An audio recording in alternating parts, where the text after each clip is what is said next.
Muy buenas tardes, bienvenidos. Hay una fractura importante en la oposición, particularmente entre los radicales. Tenemos el comunicado, quizás políticamente lo más fuerte de esta jornada, y ya mismo lo compartimos con ustedes. La pregunta es, ¿se rompe Juntos por el Cambio? La Renovación Radical plantea el bloque propio, encabezado por Rodrigo de Loredo, un inútil muy conocido porque pasó por Arsate el personaje. No tenemos dudas de que una amplia mayoría de los radicales e incluso de los diputados recientemente electos del radicalismo han escuchado la voz y el mandato de la gente, renovarse. Esto es ir directamente sobre Macri, que por supuesto es un consagrado inútil, un decidor de algunas de las cosas más jocosas y al mismo tiempo dañinas que se hayan escuchado en estos años. Sigue el comunicado. Debemos terminar con la distribución de cargos basada en las relaciones personales y las internas partidarias y ser consecuentes con el pensamiento de los ciudadanos. Esto está dedicado a Carrió, que lo quería poner a Sánchez como secretario de Deporte de la ciudad como compensación porque no había salido diputado. Tienen un lío muy grande de cargos, de ambiciones, de expectativas, como las de Loredo respecto a Negri, también algunos otros integrantes de los radicales. Se ha roto el bloque. Hay 12 que van a ir por su lado ahora entre los radicales. Y esto, por supuesto, también es importante en general sobre el mundo de Cambiemos. Tetaz ha dicho que no se rompen, que está bien todo. No hay ruptura de Juntos ni nada personal con Mario Raúl Negri, que hizo un gran papel. Es decir, el gran papel es haber dicho cualquier idiotez desde el 15 al 21, cuando la UCR viajaba en el asiento del acompañante de Cambiemos. Sienten que ahora están un poco más posicionados. Hay una renovación electoral del radicalismo y eso se tiene que reflejar en el Congreso, siempre en Juntos. Lautaro Maislin está donde importa estar en este momento. Muy buenas tardes. Víctor Hugo, ¿cómo va? En breve vamos a ampliar lo que resultó de la reunión del PRO Nacional aquí en Olivos, pero queríamos aprovechar unos minutos a Cristian Ritondo, el presidente del bloque del PRO que acaba de salir, y todos se fueron rápidamente a la presentación del libro de Esteban Bullrich, por eso también el diputado está apurado. Quería preguntarle, el tema del día fue la ruptura del radicalismo, ¿cómo tomó esta fractura dentro de Juntos por el Cambio? El radicalismo es un aliado importante dentro de la coalición, y ¿qué piensa al respecto en relación a lo que pueda llegar a venir? Es el partido nacional más antiguo de la Argentina, así que espero y vamos a dar tiempo a que se dé su propia organización. Nosotros, creo, como decía antes, como se vio, hay amigos y grandes parlamentarios de los dos lados. Ojalá que ellos sean el dinamismo interno suficiente para saldar diferencias. ¿Fue tema de conversación en la reunión de hoy? No, porque lo que nosotros hablamos fue una reunión larga, porque hablaron diputados de todo el país, senadores, dirigentes, donde ratificamos nuestra posición, el trabajo, el desafío que tenemos para adelante estos 2 años y los nuevos desafíos que va a tener el Congreso de la Nación. Recién hablaba con algunos diputados que se iban y les preguntaba si esta ruptura podría lanzar una posible candidatura que usted presida el interbloque, y muchos lo apoyaban. ¿Usted estaría preparado? ¿Está en sus especulaciones? Yo agradezco muchísimo porque lo tuve por unanimidad el bloque.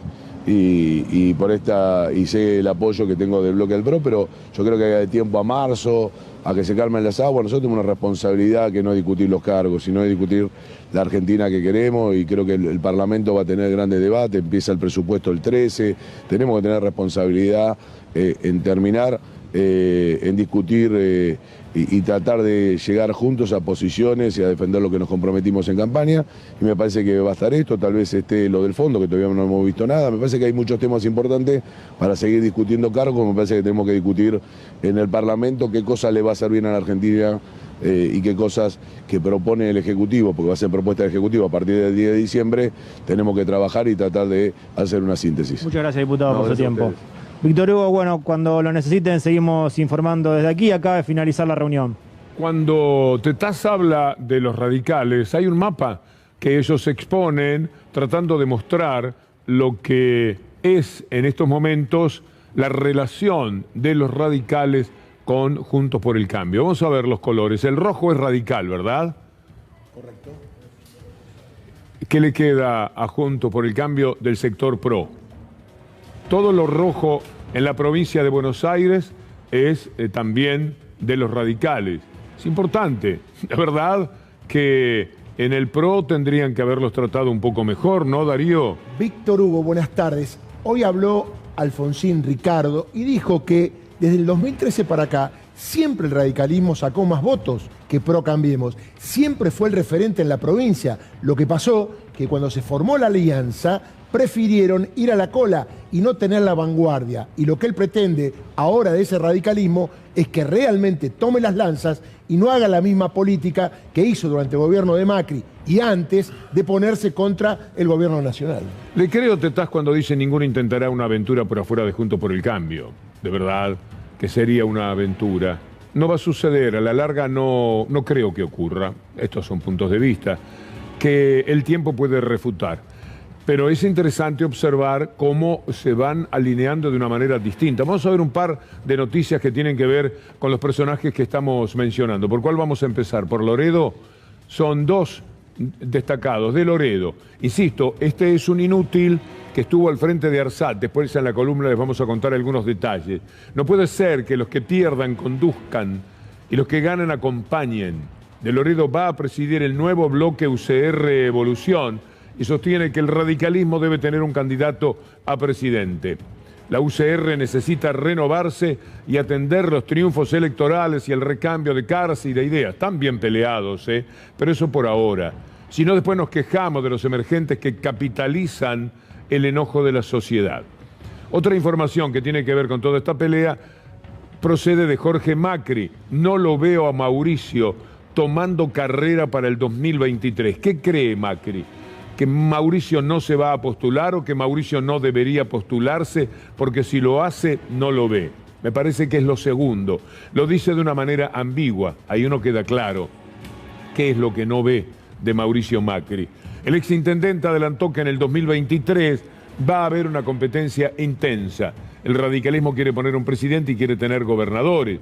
Respecto a esa futura disputa, dijo que se resolverá con acuerdos o con unas PASO en los lugares donde se tenga que competir. Es la batalla entre la Unión Cívica Radical y el PRO por el control de Juntos por el Cambio. Ayer Diego Santilli habló con Iván Jabrowski, el superpibe, en Radio 10 y ya prácticamente se lanzó como candidato a gobernador. Lo digo por Jorge Macri, que esa es su expectativa. La verdad fue como un cachetazo que Diego Santilli ayer prácticamente en la nota se plantase como candidato a gobernador para el 2023. Jorge Macri todavía parece ser que no acusó recibo de esta situación.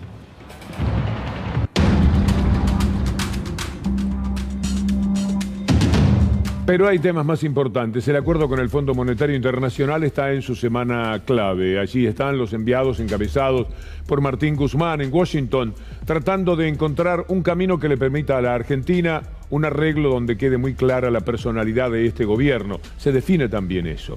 Si el gobierno llega a hacer un acuerdo no plenamente satisfactorio para la Argentina, está perdiendo la mejor oportunidad que ha existido en el cara a cara con el Fondo Monetario Internacional, porque esta vez todos los argumentos están del lado de la Argentina. Ellos se portaron como una banda de pistoleros mediáticos internacionales que hicieron cualquier cosa, cualquier daño contra la Argentina. Y hay que ponerles la factura sobre la mesa. Señores, ustedes hicieron esto, ellos lo van a reconocer el próximo 20 de diciembre. Es decir, se presenta una ocasión muy interesante. Pero técnicamente, ¿qué es lo que se discute? Estefanía Pozzo, buenas tardes. Buenas tardes, Víctor Hugo, y a toda la audiencia. Técnicamente se debaten los números finitos. ¿Cuáles son los objetivos de las metafiscales? ¿De qué manera se va a financiar el déficit fiscal mientras Argentina converja, estas palabras técnicas que se usan en las negociaciones con el fondo, que converja al equilibrio fiscal? Todo esto forma parte, las reservas, por supuesto, por eso hay parte del Banco Central en la comitiva que está en Washington en este momento. Pregunto, ¿no? En el Ministerio de Economía y en el resto de los organismos que están formando parte de esta negociación, si hay alguna novedad. Por ahora siguen las negociaciones técnicas. Mucho hermetismo respecto del contenido específico de qué se está hablando en este momento. Porque uno va pensando, si es funcionario del gobierno argentino, que esta gente está con la cola entre las patas, como puede decirse con vulgaridad. Y no es así. El fondo está muy tranquilo porque ellos cambian de gente. Así como cambió el gobierno en la Argentina, también cambió el gobierno en el Fondo Monetario Internacional. Ya no está aquella mujer de la que había que enamorarse, Lagarde. Está otra mujer que apareció como muy sensible, etcétera. La operaron de una manera tan especial porque supuestamente tenía unos acuerdos con China, que ahora ella también está preocupada por sostenerse en ese lugar. Y no lo puede hacer favoreciendo claramente a la Argentina, sino tiene que ser condescendiente con los países que la tienen allí, a tal punto que ella se pudo mantener gracias a los Estados Unidos, principal culpable de lo que ocurrió cuando el Fondo Monetario Internacional le prestó dinero a la Argentina por afuera de los estatutos y de todas las cifras, sumas que antes haya dado. Pero tenemos algunas voces interesantes, Steffi, para que podamos mover la secuencia de lo que pasa con el fondo. Sí, le traje un pedacito de una entrevista que más temprano hablaba con Anita, su productora Víctor Hugo, y le decía, esta entrevista es para ponérsela entera en vivo a Víctor Hugo y que Víctor Hugo vaya reaccionando directamente. Pero le traje un pedacito específicamente sobre qué dice Federico Sturzenegger, expresidente del Banco Central. Bueno, no les voy a decir más nada, escuchen lo que dice. Mira, lo veo que no es nada relevante.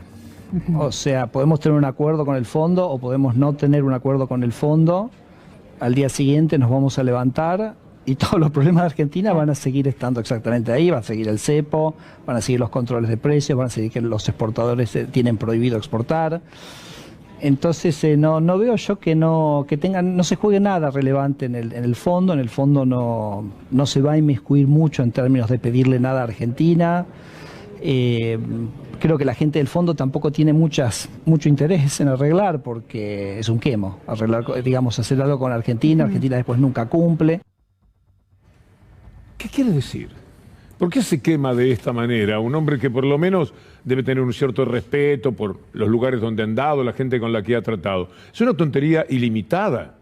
Es permitirse caminar por el lado de una idiotez, subirse a un micro de la idiotez y no bajarse por muchas paradas. Da la sensación de que todo el reportaje del que me das una muestra es así. ¿Cómo va a decir que es irrelevante lo que se pueda acordar con el Fondo Monetario Internacional?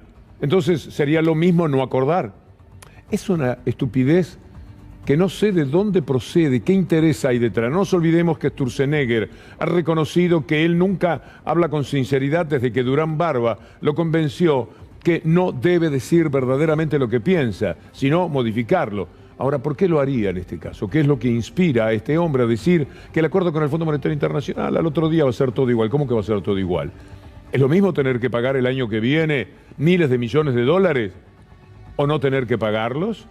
¿Es igual para los planes económicos de la Argentina asumir cuántos millones, miles de millones serían el año próximo? ¿19.000 millones? El año próximo 19.000 millones y el otro tanto. Bueno, ¿es lo mismo que usted tenga que pagar ahora ya 19.000 millones que no tener que pagarlo? Bueno, es una idiotez que no tiene límite. El problema es que estuvimos en manos de esta persona varias veces. La primera, que fue con una causa que debió terminar de otra manera, pero la derecha es graciosa para sí misma, y como los estamentos judiciales son de derecha, por lo menos, además de que puede encontrarse alguna cuestión ya directamente más política y más corrupta, Sturzenegger salió fenómeno y volvió a ser funcionario en la Argentina e hizo lo que hizo con las LEVAC, que se convirtieron en el único motivo por el cual en la Argentina se invertía un peso. No se invertía en realidad, venían a timbear con toda la cancha a favor. Venían a jugar dineros sabiendo que se iban a llevar mucho más dinero. Esto hizo Sturzenegger. Es insólito esto, ¿eh? Bueno, pero yo sinceramente, Víctor Hugo, se la recomiendo entera porque es un argumento detrás de otro, detrás de otro, detrás de otro para rebatir. Lo explicó un poco él, dijo que su interés es que el interés del gobierno es político y que por eso necesita de alguna manera Caramba, qué novedad, qué cosa tan intensamente valiosa. Un gobierno con un interés político en lo que hace. Claro, pero en la construcción, que todo lo que tiene que ver con la reestructuración de la deuda y con el Fondo Monetario, en lo concreto, Argentina no necesitaba, podía seguir pagando. En el fondo, quizás, como él, enseñado por Durán Barba, como él mismo ha contado, no dice verdaderamente lo que piensa. Quizás está pensando en que puede haber un buen arreglo. y está tratando de desactivar la importancia que pueda tener un buen arreglo del gobierno argentino con el Fondo Monetario Internacional. También empuja estas palabras, naturalmente, como a usted, el deseo de que esto salga bien, porque no es como dice Sturzenegger, que el año que viene es igual, se arregle, no se arregle, no es relevante. No sé qué quiere decir, es muy gracioso. ¿Qué más tenemos, Steffi? Tenemos a Leandro Santoro justamente haciendo una reflexión anoche en Conflicto de Intereses con Juana Morín sobre qué significaría que el Congreso no avale el acuerdo con el Fondo Monetario Internacional. Se lleva puesta la clase política argentina, porque, a ver, si vos mañana agarrás y decís, bueno, yo no tengo, el Congreso rechaza un acuerdo con el Fondo Monetario Internacional, al otro día tenés corrida bancaria, corrida cambiaria, una maxi devaluación, eso traslado a precio, eso genera un shock de desabastecimiento, o sea, un shock redistributivo a la inversa, digamos, ¿no es cierto? O sea, provocaría un colapso social. No es joda, a ver, no es joda lo que... ¿No hay sectores que están dispuestos a eso? Bueno, pero a ver, jugaron en la pandemia, no van a jugar con esto. Está bien, viste, pero la gente no es estúpida. Si el acuerdo, viste, no sale como consecuencia de que hay un sector de la oposición que está especulando electoralmente, también se los va a cobrar. Como también nos lo cobrará a nosotros. Yo no sé si les cobran algo, porque rápidamente será disimulado por los medios de comunicación. Mafia en estado puro. Después tenemos que ver también la tapa de hoy de Clarín. Pero ha salido una fotografía de Juntos por el Cambio, del PRO, esa parte de Juntos por el Cambio, mostrando unión. Es mentira, por supuesto, no están para nada unidos, bien separados que están en sus intereses, pero frente a lo que está pasando con los radicales salen con esta fotografía en la cual quieren exhibirse como un bloque sólido. Uy, esta foto me hace acordar aquella también entre árboles de cuando empezaban el gobierno. ¿Se acuerda cuando presentaron a todos los ministros? Bueno, es simplemente que tenemos esa idea de lo que pasó entonces. Pero esto es el PRO, unidísimos, amiguísimos, encantados unos con otros. Bullrich con Vidal, por ejemplo. Una maravilla de amistad.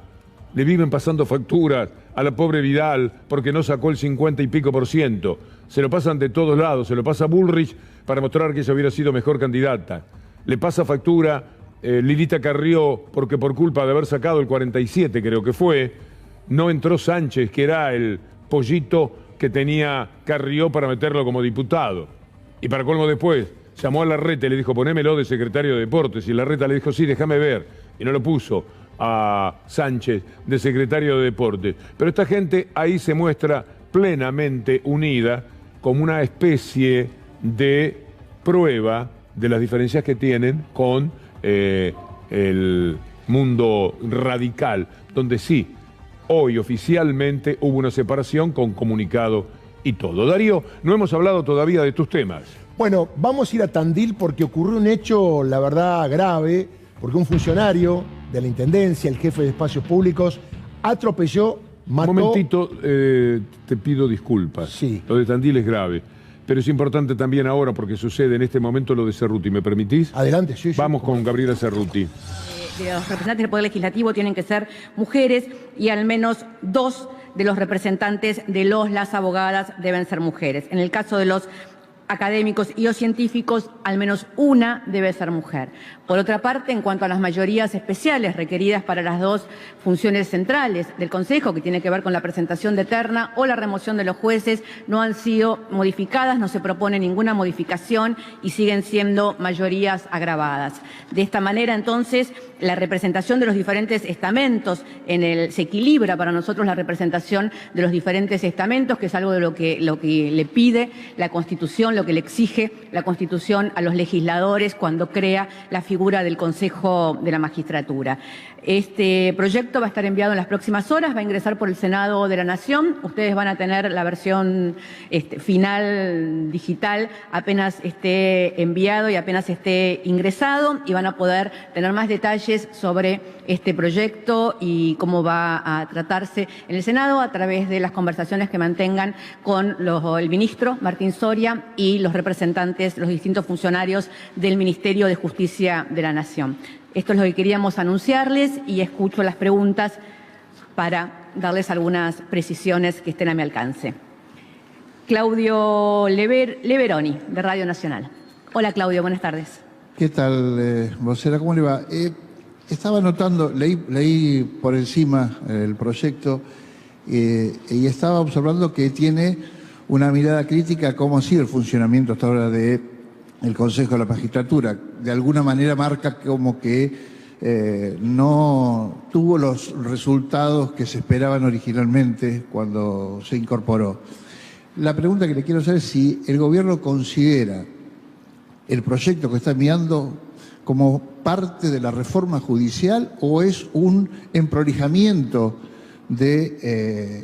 para colocar en números pares los distintos integrantes y permitir que haya igualdad de género en cada uno de los integrantes. El Consejo de la Magistratura es una institución relativamente nueva, si uno ve la historia de las democracias, no solo en nuestro país, sino también en el mundo, y es objeto de permanente modificación en todos los países del mundo, buscando siempre que logre el mejor equilibrio, que la sociedad esté representada de la mejor manera posible en un tema tan sensible como tiene que ver, por ejemplo, con la elección o la remoción de los jueces, que son los que van a impartir justicia. Con lo cual, nos parece que este proyecto lo que hace es mejorar, intentar mejorar de alguna manera cómo se venía funcionando a este momento, intentar mejorar la ley del 2006. Pasaron 15 años desde entonces, con lo cual han sucedido cosas en la sociedad y en el mundo que nos permite pensar que esta representación es más equilibrada y que esta fórmula que estamos presentando de alguna manera va a ayudar a un mejor funcionamiento de la justicia, una garantía de la independencia del Poder Judicial y que el Consejo de la Magistratura no pueda ser un lugar de litigio de la política, sino que esté al servicio de la mejor justicia para todos los ciudadanos y los argentinos y las argentinas. Muchas gracias, Claudio. Jaime Rosenberg. Vamos a estar atentos a las preguntas y respuestas. Acá hay una razón fundamental por qué el gobierno hace esto. La Corte Suprema de Justicia, un lugar, un reservorio de la inutilidad, los intereses políticos, la bajeza judicial más amplia que hay en el país, está por emitir un fallo tratando de que la Corte tenga 20 integrantes, el Consejo de la Magistratura, para que no haya mayorías. En este momento, habiendo 13, cuando gobernaba el PRO, había mayoría del PRO, ahora está gobernando el Frente de Todos, hay mayoría 1 del Frente de Todos. Quieren terminar con eso. ¿Cuál es el argumento? El gobierno debe, de larga data, un proyecto que tenía que presentar de reforma del Consejo de la Magistratura. No este gobierno, se debe ya desde los tiempos del macrismo. Mirá si el macrismo iba a cambiar una cosa en la que con un personaje nefasto como Pablo Tonelli, manejaban a su antojo, hicieron cualquier desastre, con echar jueces, con amenazarlos, con tenerlos todo el tiempo asustados. Ahora este gobierno iba a hacer lo mismo, ya que tiene la mayoría, iba a proceder en consecuencia.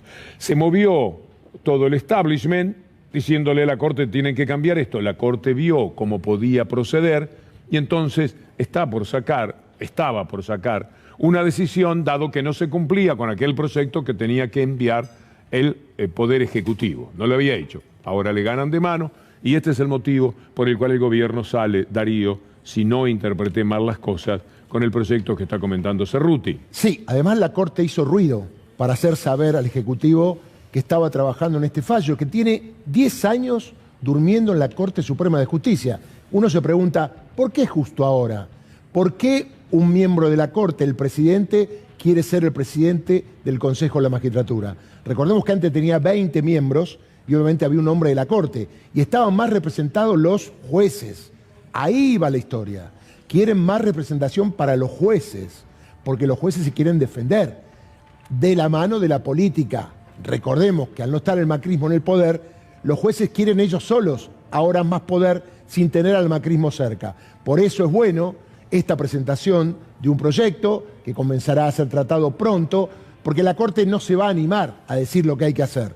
La Corte por ahí declara inconstitucional aquel del año 2006. No se puede creer que la Corte se haya tomado 10 años para recién ahora, con el cambio de presidente, darse cuenta que hay que modificarlo. Un dato y una opinión. Recuerde que en la Constitución del 94 se creó este instituto, que hasta ahora ha demostrado que no sirve para absolutamente nada. Uno quería la reelección, era Carlos Menem, el otro el tercer senador, Raúl Alfonsín, y apareció esto, el Consejo de la Magistratura. En la Argentina no ha funcionado para nada hasta ahora. Estábamos en un tema, Darío, enseguida lo vamos a desarrollar, deuda de análisis que tenemos con nuestros telespectadores. Pero quiero tomar contacto antes con Sofía Barruti. Muy buenas tardes. Buenas tardes, Víctor Hugo. Nos encontramos en el Club El Potrero, en donde se le está haciendo en este momento el último adiós a Brandon Ruiz Díaz, un chico de 17 años. Y es verdaderamente contundente la imagen si uno se pone a mirar la cantidad de gente que lo vino a despedir, que vino a despedirse de este chico con 17 años y muchos sueños. Están velándolo en este momento en el club donde él solía trabajar, un chico lleno de sueños, muy alegre y querido por supuesto por todo el barrio, y esta imagen claramente lo da a entender. Tuvo la intención de divertirse nada más el domingo y sucedió lo peor. En el marco de una fiesta hubo una discusión, la cual Brandon no participó en absoluto. Hubo una serie de disparos, 3 para ser precisos, y uno de esos disparos impactó en Brandon, que estaba mirando la escena, escuchó las detonaciones, le llamó la atención de alguna manera, y es por eso que él estaba en ese momento haciendo sus necesidades, se asomó detrás de una camioneta, y ahí fue el momento en el que uno, lamentablemente, de los disparos detonó en su cuerpo y concretamente en el tórax y terminó siendo la herida mortal. Lo llevaron lamentablemente al Hospital Santoyani sin vida, y eso fue lo que generó que hoy estemos lamentando otro pibe más, otro Brandon en este caso, un chico de 17 años con todos los sueños por delante.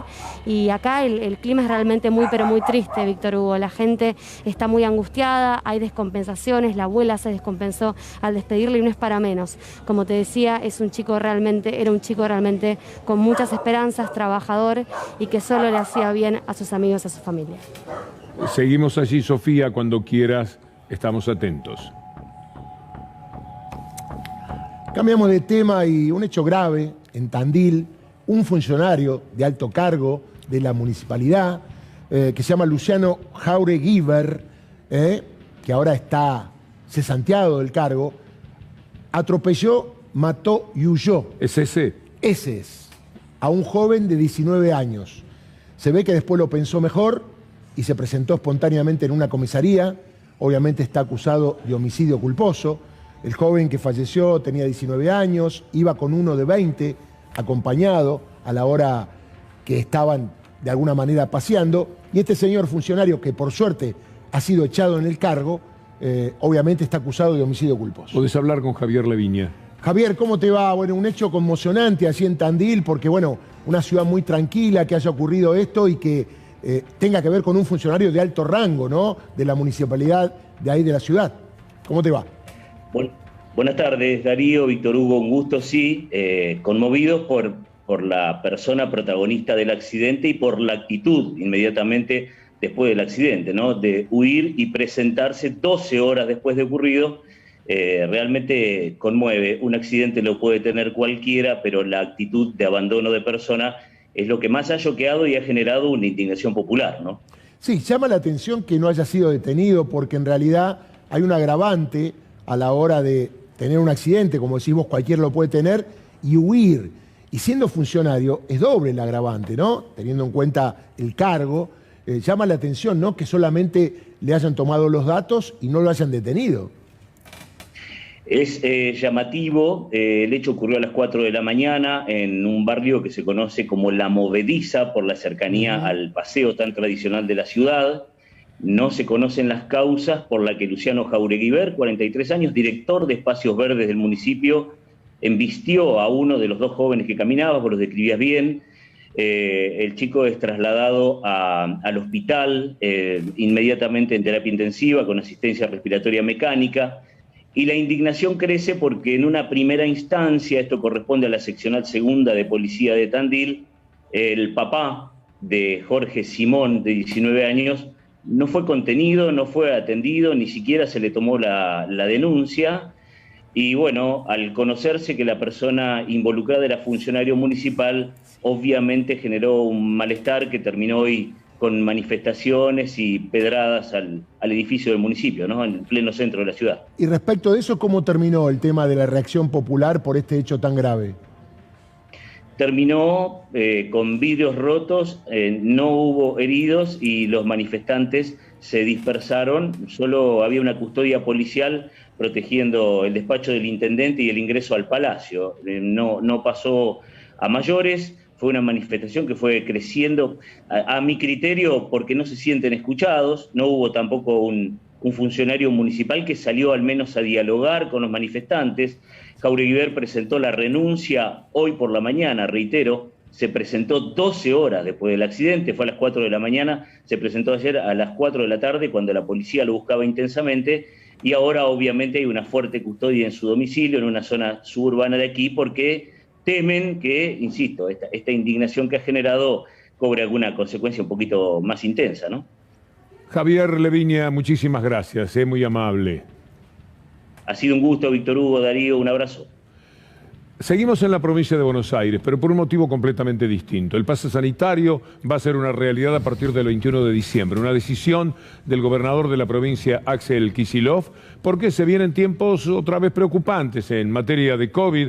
Lo del Omicron no es chiste en ninguna parte del mundo, tiene una gran capacidad de contagio. Ya hay algunos países que andan cerca de los 200 contagios, como el caso de Dinamarca, por ejemplo, y esto hace que otra vez la Argentina tenga que ser todo lo cuidadosa que sea posible. Y en ese marco es que Axel Kicillof ha resuelto que haya un pase sanitario para personas de más de 13 años a partir del 21 de diciembre. Es decir, se da el tiempo para que quienes no tengan todavía la segunda dosis, se den la segunda dosis si esto fuera necesario, porque con 2 dosis se consigue el pase sanitario que va a permitir el ingreso a distintos lugares. ¿Podemos escuchar algo de lo que dijo Axel Kicillof? Aquí está el anuncio de que la provincia implementará un pase sanitario que se está convirtiendo en una exigencia en buena parte del mundo.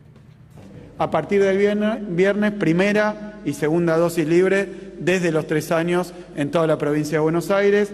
A partir, en el día de hoy, primera dosis para todos y todas y segunda dosis desde los 18. Es decir, la provincia ya hizo lo suyo y ahora vemos crecer los casos, y para no lamentar un incremento mayor con todo lo que esto significa en términos de compromiso de diversas actividades, en términos también de enfermedad más difundida, lo que venimos a anunciar es algo que se llama pase libre con vacuna, con el carnet, con el carnet de vacunación, con la aplicación Mi Argentina o con Vacunate PBA, también con el carnet, el cartoncito también, que ahí lo mostraba, queda acreditado que están vacunados. Para los eventos masivos, para actividades culturales, deportivas, religiosas y recreativas en espacios cerrados, a partir del 21 de diciembre. Es decir, la fecha, hay que concentrarse, 21 de diciembre. Inmediatamente, después de la pausa breve, vamos a estar hablando de lo que ocurre con la vocera presidencial, con Gabriela Cerruti y su contacto con la prensa y lo que está anunciando sobre un Consejo de la Magistratura con 17 miembros. Como respuesta anticipada a lo que podría ser una maniobra de la Corte Suprema de Justicia, que como siempre juega de la peor y más denigrante manera que uno pueda concebir para el derecho. Y hablando del mismo, vale la pena anunciarles la presencia de Maximiliano Rusconi, que va a conversar con nosotros sobre el tema Indalo, que tiene que ver con una actividad mafiosa desplegada por la AFIP, con jueces y con políticos, para perseguir a los dueños de Indalo.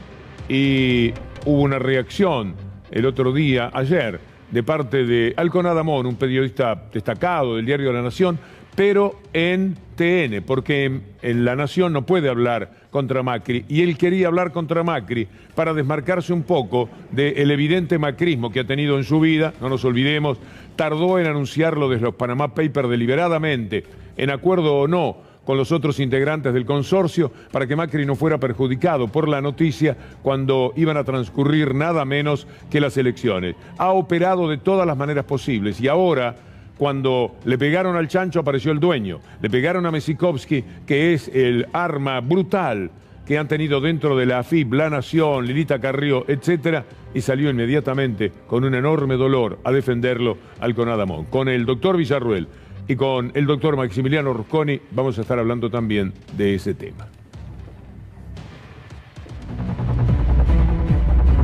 El doctor Maximiliano Rusconi con nosotros. ¿Supo lo del Consejo de la Magistratura recién? Sí, me acabo de enterar, sí. ¿Y qué le parece? Prima facie. Prima facie. No, yo lo que diría es que el Consejo de la Magistratura, así como estuvo funcionando, cumplió un rol, digamos, muy débil como mínimo para ser positivo, es evidente. Con lo cual, en principio, poner en la mesa de discusión al Consejo de la Magistratura, igual que hay que poner en la mesa a la Corte Suprema, es indispensable, ¿no? Esto es una respuesta a lo que iba a hacer la Corte Suprema. Sí, claro, digamos que juega un partido de tiempista muy impresionante, ¿no? Es decir, digamos, hacía años que estaban con este tema y resulta que nuevamente el sistema de justicia aparece cumpliendo roles coyunturales en momentos políticos esenciales, digamos. Eso es una vergüenza. Ha sido fundamental el Consejo de la Magistratura. Puedo ir por aquella cámara que me queda más cómoda. Ha sido fundamental para el Consejo de la Magistratura, en el Consejo, todo lo que es el tema de los FER. Ellos ayudaron mucho.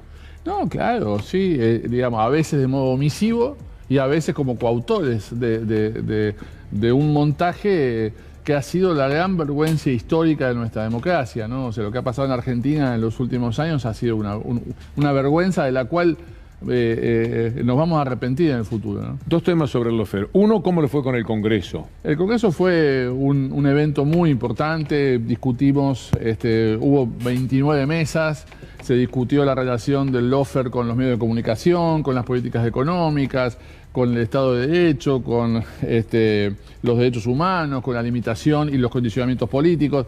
De eso va a surgir una memoria histórica muy importante, un libro con todas las ponencias, que fueron como 200. ¿Para cuándo? Y vamos a ver, yo creo cuanto más rápido, o sea, las ponencias ya están, la edición del libro supongo que llevará, digamos, un mes y medio, pero yo creo que va a ser muy importante porque va a ser un poco el eje alrededor del cual gire toda la reflexión futura, ¿no? Fue muy impactante lo de Correa, ¿no? Sí, bueno, nos emocionó a todos, ¿no? Es decir, fue una intervención muy importante y eso también fue una característica del Congreso, ¿no? Que fue un Congreso regional, ¿no? En donde se plantearon el caso Brasil, el caso Ecuador, el caso Bolivia. Notable lo que contó de Ecuador, como tenían también una causa cuadernos. Sí, claro, bueno, es que la metodología ha sido la misma y el desastre democrático fue el mismo, ¿no? Es decir, es por eso que también tenemos que salir regionalmente de esto, ¿no? Dentro del lawfare se ha destacado, me parece, como uno de los temas fundamentales lo que sucedió con Indalo, que a nosotros nos toca de cerca porque pertenecemos a esa empresa, con el único interés, como siempre, estrictamente periodístico.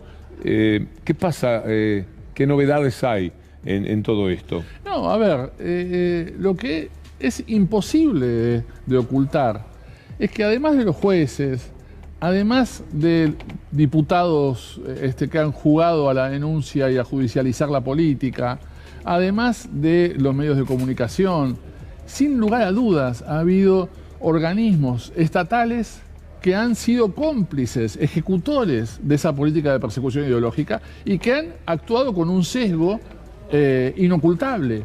Digamos, no solo la FIP por supuesto, la FIP, la Oficina Anticorrupción, no nos olvidemos que la exdirectora de la Oficina Anticorrupción, la no abogada Laura Alonso... iba a decir su colega, pero no. No, claro.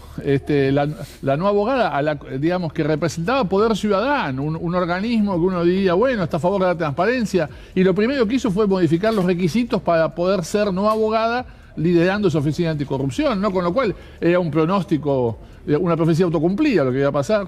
Ella confesó que no se iba a presentar como querellante en causas contemporáneas, investigando a los funcionarios contemporáneos, que es lo principal que tiene que hacer, controlar el poder. Bueno, entonces la FIP, bueno, obviamente la AFI, la Oficina de Inteligencia. No se olvide la UIF. La UIF, a ver, la UIF, la FIP, la Oficina Anticorrupción, la Oficina de Inteligencia, han sido digamos, la delantera de este sistema de persecución ideológica.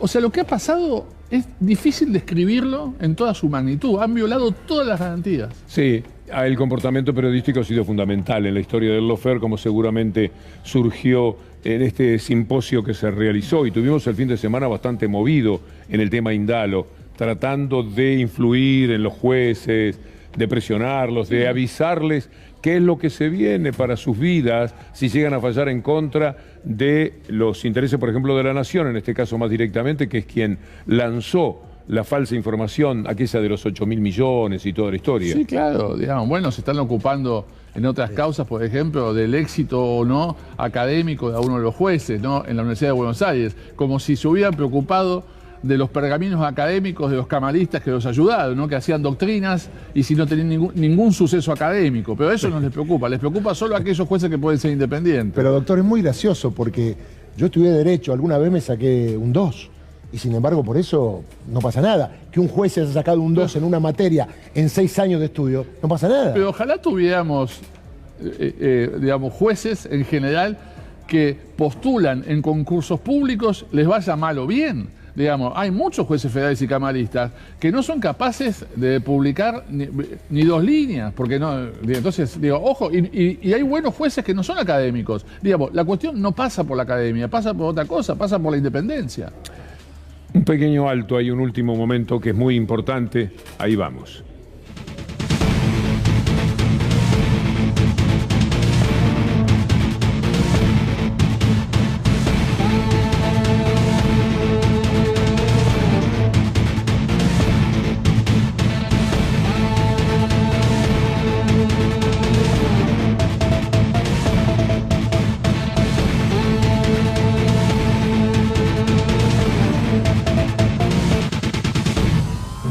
Alerta en C5N.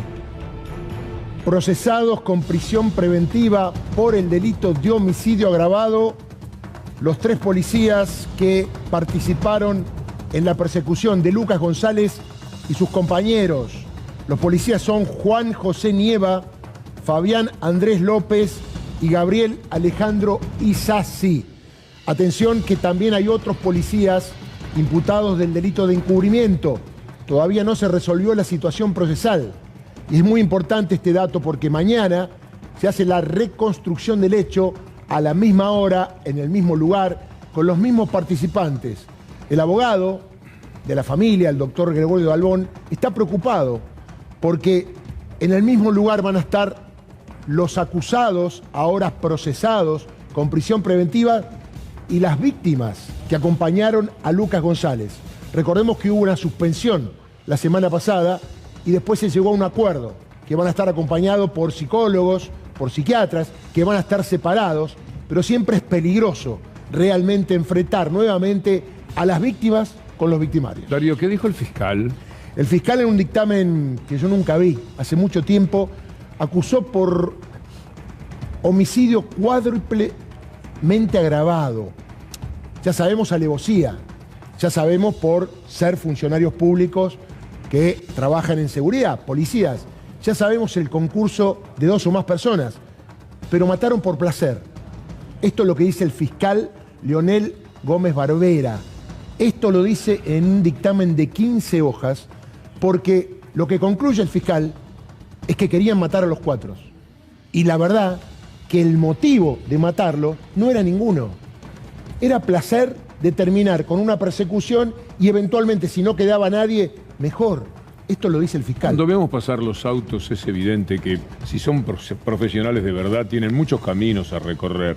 La proximidad es total con los chicos. Miren ustedes, un auto y el otro. Todo lo que se les ocurre es meterle bala a los que están allí, decretar la pena de muerte para personas que van en un auto pocos metros adelante. Es inadmisible. Para el fiscal le erraron a los otros. O sea, ellos apuntaron a matar a todos. Esto es muy grave. Y digo, doctor, usted tiene experiencia, matar por placer no es muy común que se le ponga ese cargo a un policía, ¿no? No, yo creo que lo que está faltando es una discusión, además de la tragedia puntual, ¿no?, que no tiene límite, ¿no? La discusión acerca de cómo podemos lograr un récord en la ciudad de Buenos Aires, ¿no?, que es inseguridad ciudadana más violación de todas las garantías en la actuación policial. Los discursos de más violencia policial implica más seguridad ciudadana son falsos. Esto es un desastre en los 2 ámbitos, ¿no? Estaba viendo acá parte del dictamen, obviamente sería mejor escucharlo, no lo tenemos. En una parte dice, dialogan los policías, ocurrido el hecho. Brigada prioridad, brigada prioridad. Adelante. Enfrentamiento armado. Enfrentamiento armado. QTH, señor. Belezarfel y Urarti, por favor, se nos fue. Surán, color azul. 4 masculinos armados. Captado, Iriarte y Belezarfil. Vayan concurriendo. Código 2, sentido, señor. Fugaron por Luzuriaga. Van para el lado de Alvarado, señor. Tengo un efectivo herido que nos colisionó. Por favor, comando, que estén atentos, que estaban armados. 4 masculinos menores con apariencia de menores, jóvenes. Más descripción de la Surán. Surán azul, vidrios polarizados. Encantado, señor. ¿Me puede indicar quién inició el enfrentamiento, inspector? Señor, veníamos recorriendo la altura de Luna y observamos el masculino, que ante el tránsito y al colocar la llave, 4 masculinos, entonces, al pasar a la altura de nosotros, intentamos detenerlos. Cuando cruzamos el vehículo para obligarlos a detener, el acompañante esgrime un arma de fuego y colisiona al chofer y al suscripto que íbamos en el auto. Bueno, esto sigue y es apasionante, ¿no? A ver, en un par de minutos iba a agregar algo, doctor. No, la pregunta es, ¿son 4 locos o 5 o es una ideología en el modelo policial de la ciudad? Es una ideología. Es una ideología porque la respuesta está dada estadísticamente, además, en los comportamientos que se han tenido y en lo que es un modus operandi. Ellos pueden decir cualquier cosa, están acostumbrados a decir cualquier cosa para justificar sus actos. Después de un par de minutos estamos hablando nuevamente con el doctor Maximiliano Rusconi, el lawfare, el tema de la AFIP, la corrupción en la AFIP, la forma de perseguir a las personas desde la AFIP, lo que desataron, la cacería, la pesca que ellos decretaron contra personas a las que terminaron mandando presas, quitándoles sus empresas, robándolas. Yo he estado en el infierno, en Avellaneda, donde los hermanos Yacarino firmaron la entrega de sus empresas a la dictadura, porque, bueno, los forzaron, los sometieron y les robaron las empresas. Aquí también, el propósito era quedarse con las empresas. Un robo, podríamos decir, a mano armada. Ya venimos.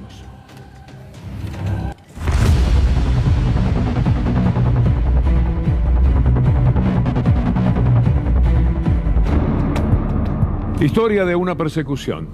Vamos a compartir con ustedes los nombres del grupo de tareas que actuaban contra Indalo. Seguramente contra más gente, pero nada fue tan pesado, tan revelador como lo que sucedió con Indalo. Están los nombres, ahí está. Ayúdame.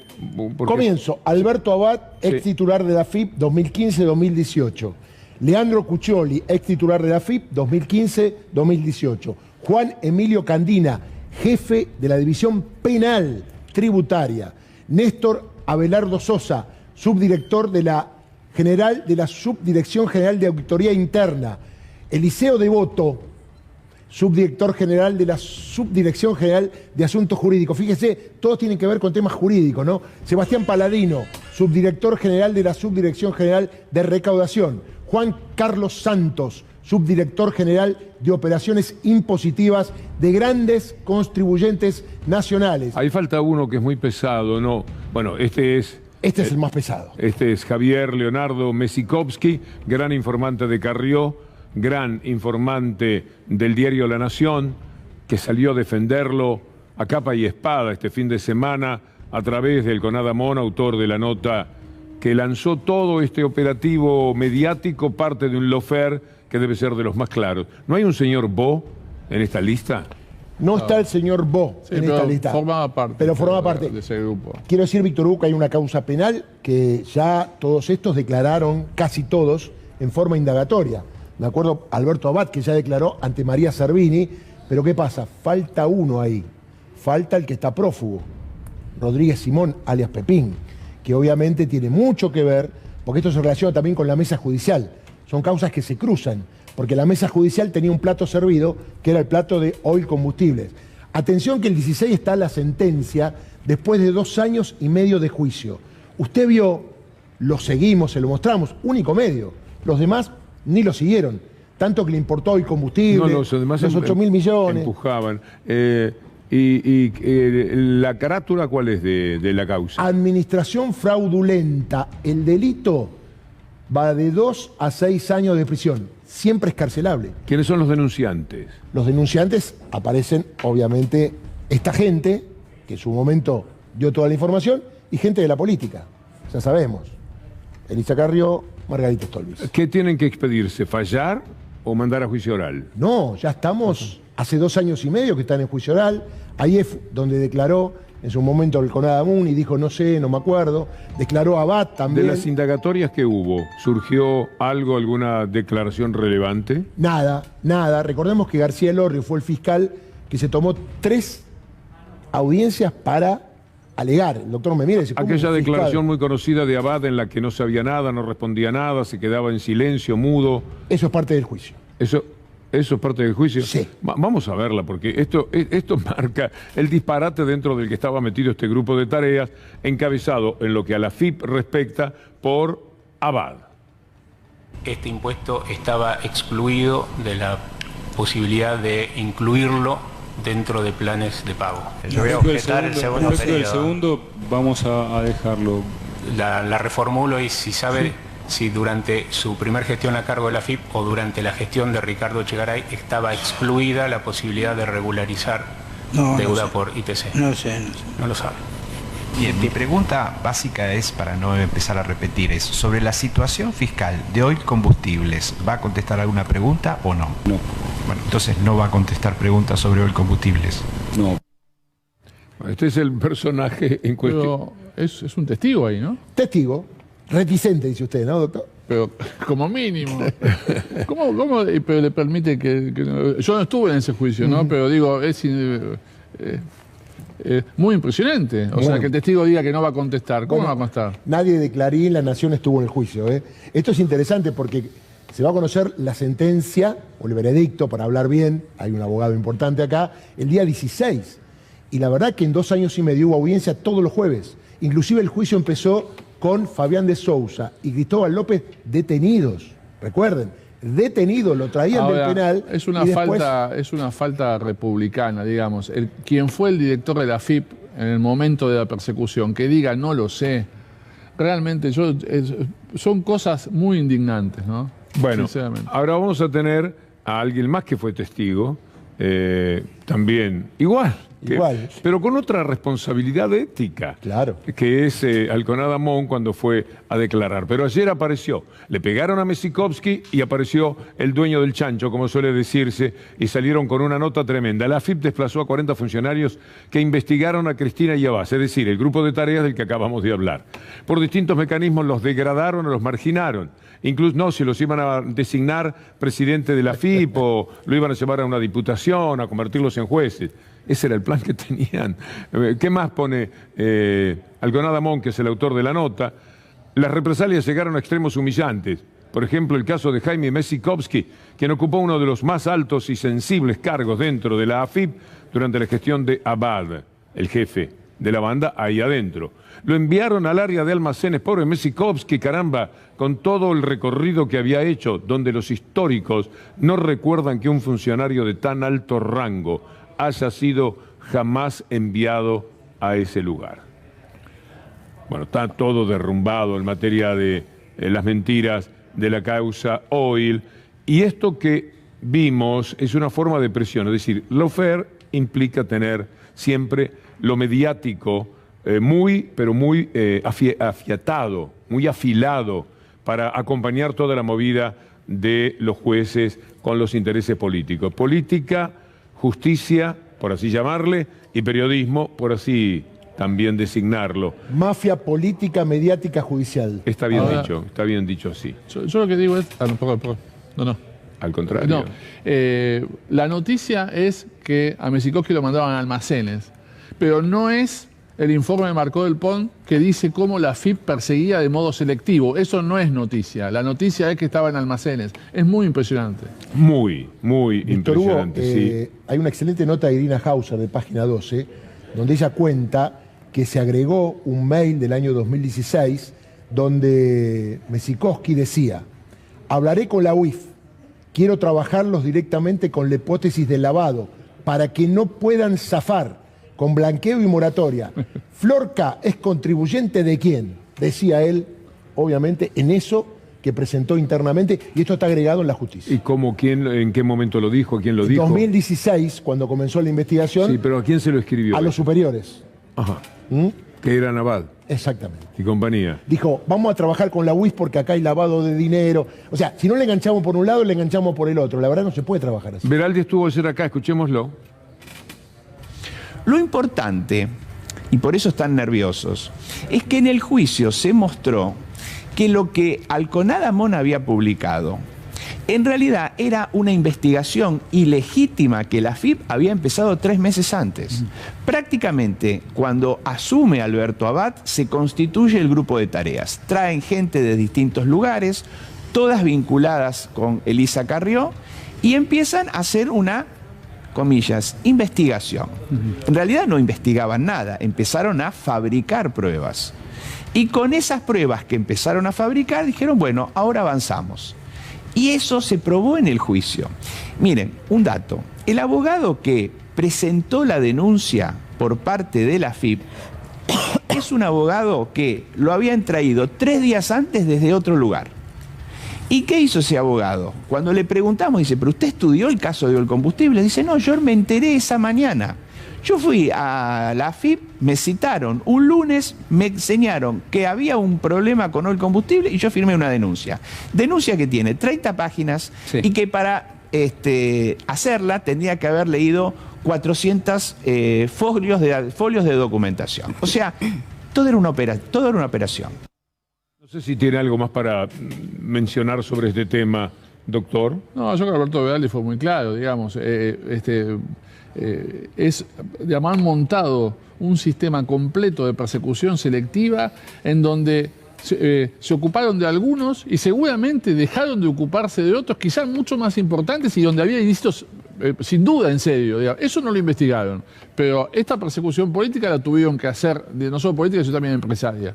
Bueno, a ver, lo que no puede pasar, nos quedan 2 años para asegurarnos que esto no vuelva a pasar, ¿no? Pasa cualquier cosa. No, ahora vamos a hablar de Lara San Juan, pero esto va a caer en casación, donde está Maíquez. Maíquez fue funcionario de María Eugenia Vidal. ¿No es un candidato natural a excusarse? Sí, bueno, han interpretado de modo muy laxo, ¿no? las razones para excusarse. Bueno, hay un vicepresidente de la Corte que dijo que hacia el futuro, en casos donde antes se había excusado, ahora hacia el futuro no se va a excusar, digamos, ¿no? Anunciando un prevaricato, más o menos. Pero ¿cómo podría fallar de una manera ajustado a derecho una persona que políticamente le perteneció a quien conduce el partido político y es el que está acusado? Pero es que lo que no entienden es que es el temor que tenga el justiciable sobre la parcialidad del juzgador, no es la sensación que tenga, aunque él crea que va a ser muy justo, lo que se resuelve en estas reglas es el temor del justiciable. Y acá me parece que hay razones para tener temor de la falta de imparcialidad. No, y además, doctor, que llegue a la Cámara de Casación una recusación al juez, yo creo que no está previsto, no hay antecedentes, ¿no? Que le hayan hecho lugar en la Cámara de Mar del Plata, por ser Mauricio Macri, a una recusación por parcialidad o por enemistad manifiesta, no hay antecedentes. No. ¿Hay novedades al respecto de la recusación? Sí, finalmente hoy el padrino de Mauricio Macri, obviamente él lo dice, porque Mauricio Macri es su ahijado, el ex fiscal Pablo Lanuse, apeló el fallo del juez Martín Bava, de 175 carillas, donde procesó a Mauricio Macri por el artículo 43 de la ley 25.520, que tiene que ver con espionaje en concurso ideal, quiere decir la misma conducta, con el delito de abuso de autoridad y embargó sus bienes hasta cubrir 100 millones de pesos. De esto no va a haber novedades hasta febrero o marzo, porque estamos ya cerrando el año electoral. Es una información curiosa, con un sentido de humor, evidentemente, porque de otra manera no se podría señalar esto. Miren esta noticia. Macri apeló su procesamiento y sugirió que el fallo en su contra tuvo un ghostwriter, es decir, un escritor en las sombras, quien redacta los fallos de Martín Bava. Esta es la presentación que hizo Pablo Lanuse, no es un comentario en el boliche tomando un café. A este le escriben los fallos, ¿no? Es una presentación. Es tan brutal lo escrito que a veces no deja de retumbar en mi cabeza la inquietud de si detrás de todo esto puede existir un inaceptable ghostwriter. Ghostwriter debe ser el que le escribió a Lanuse aquel discurso que dijo en el Congreso cuando quería hacernos creer él con toda una banda que Nisman había sido asesinado. Además, doctor, aprovecho y le pregunto, ¿no? Ya sé que por ahí no se va a querer comprometer porque es lógico, es un colega, pero ¿se puede perder el eje jurídico por entregarse a la defensa política de alguien? Digo, ¿se puede salir del marco legal por la bronca o por defender al ahijado, como es en este caso Mauricio Macri? A ver, a Lanuse siempre le han gustado ser un poco payaso, ¿no? Cuando investigaba la mafia del oro, nos vendió a todos que era un fiscal muy arriesgado, que lo habían perseguido. Tenía una custodia, creo que la Policía Federal, el 50% de los efectivos estaba con Lanuse, digamos, el otro 50% se ocupaba de la seguridad de los argentinos, pero él fue interventor en Santiago del Estero. Ha cumplido bastante papeles, digamos, y este rol normalmente lo hace así. Ahora, lo que es muy llamativo es que yo entiendo el miedo de Macri, digamos, porque ha montado él un sistema que hace que él ahora tenga temor de que le pase lo mismo como víctima, ¿no? Es quien ha montado el sistema de Loeffler, digamos, tiene ese temor. ¿El sistema americano de la elección de los fiscales por el pueblo le gustaría? A ver, qué sé yo, me parece que habría que discutirlo, sí. Es una alternativa, no la descarto hoy en día. A ver, yo tengo una formación más de los modelos europeos continentales, pero la verdad es que estamos pasando una crisis tan brutal en el sistema de justicia que deberíamos revisar otras alternativas. Muchas gracias, doctor, gracias. Como siempre. Gracias a ustedes. La economía con Estefanía Pozzo. Y empiezan los primeros relevamientos de precios porque lo que se conoció es un relevamiento que a mí siempre me parece interesante de un centro de estudios que va a los comercios de cercanía del conurbano bonaerense. 600 comercios de 20 puntos distintos del conurbano. ¿Qué es lo que encontraron? Que la suba de los alimentos se aceleró de nuevo, ¿sí? Más de 5% es lo que aumentaron los distintos productos. Vean ustedes en pantalla, en almacén, ahí están los productos que más aumentaron, pero en conjunto aumentaron 1,7. Son de los tres rubros. ¿En noviembre? Que miden, exacto. Pero no esperábamos que los alimentos justamente, por lo menos los alimentos bajaran. Es lo que esperábamos, justamente es lo contrario de lo que sucedió. ¿Pero cómo puede pasar esto? Y bueno, es parte de lo que tiene que empezar a responder el gobierno nacional. Fíjese lo que aumentó, por ejemplo, la mermelada, 10%, 8% el dulce de batata, alrededor de entre... Pero yo 5%. Recuerdo a Feletti diciendo que iba bien, que, sí, lo que pasa es había que una buena son respuesta. Comercios de cercanía en el conurbano, y recuerde usted, Víctor Hugo, que el congelamiento de los 1.400 productos no llega de manera directa a los comercios de cercanía porque... Bueno, pues tengamos la esperanza de que los comercios de cercanía no sean la mayor parte de los que venden. Es decir... Este relevamiento está realizado en los comercios de cercanía. ¿Y los comercios de cercanía, tenés una idea de cuánto representan del volumen total de lo que se comercia en materia de alimentos? En el caso del conurbano, gran parte, Víctor Hugo, gran parte del consumo se hace en... Es muy preocupante, porque entonces esto gravita otra vez en la inflación.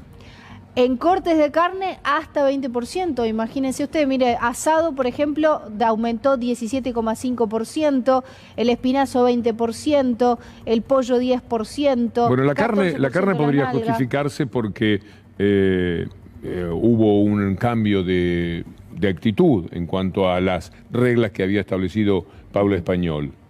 Pero el resto de los alimentos es inentendible. Bueno, de todas formas, en el caso de almacén, de los tres rubros que mide este relevamiento, es el que menos aumentó, 1,7. Sí, la aceleración fuerte fue en las carnes, que lo veían recién en pantalla, y después en las carnes así global aumentaron 12,2%. Y la verdulería 3,6%, y están viendo en pantalla algunas de las variaciones más importantes en el mes.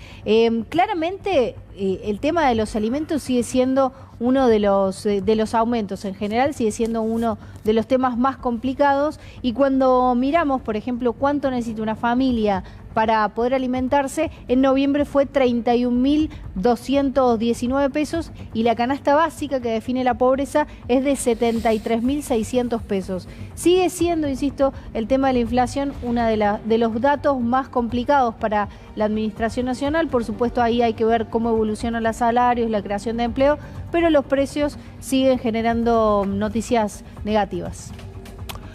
Vamos a hacer una pausa y después la columna.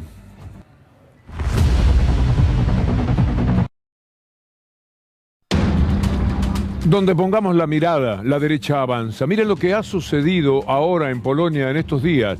Jugadores de las grandes ligas uniéndose de todas las maneras, es que viven tratando de derramar sobre el resto del mundo lo que pasa dentro de cada uno de los países donde han tenido fuertes avances. Esta es la noticia con la que vamos a empezar este título de La derecha avanza, de una manera en la que va desparramando su influencia por todo el mundo. La Liga de los Fachos, la ultraderecha europea, arma una alianza. Son los líderes de los partidos de lo peor de la derecha y de las formaciones nacionalistas que se están encontrando en esta jornada, la que transcurrió ya en Polonia, con el objetivo de crear una alianza que sea el segundo mayor grupo en el Parlamento Europeo. Ahora prestan atención a esta bestia francesa, Zemmour, que es el líder de lo que llamamos la ultraderecha francesa.